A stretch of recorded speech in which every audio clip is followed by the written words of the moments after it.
கண்ணியமானவர்களே, இந்த அளவுக்கு எங்களை நேசிச்சாங்களே, இவங்களுக்காக வேண்டி நாங்க என்ன செய்யறது? இவங்களுக்காக வேண்டி எங்களால் என்ன செய்ய முடியும்?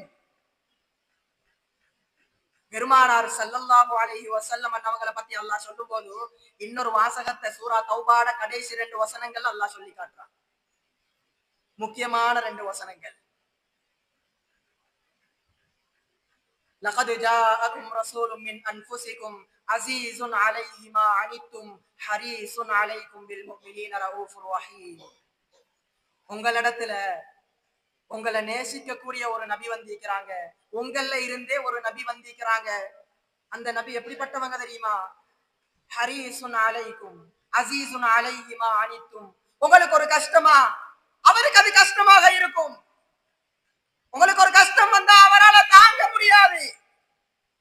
அல்லாஹ் சொல்ற அளவுக்கு ஹரீஸுன் அலைக்கும் பில் முஃமினீன், முஃமின்களோட இரக்கம் உள்ளவங்க. சுப்ஹானல்லாஹ். அல்லாஹ் இரக்கத்துக்கும் பேராசைக்கும் நிறைய வித்தியாசம் இருக்குது.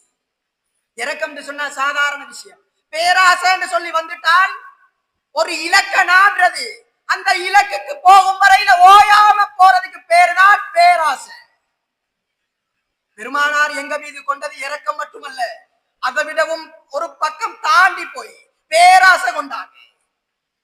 என் உம்மத்து சொர்க்கம் போகணும், சொர்க்கம் போய்தான் ஆகணும். இதுக்கு பேருதான் பேராசை. இதைத்தான் ரப்புல் ஆலமீன் குர்ஆன்ல சொல்லி காட்டுறார்.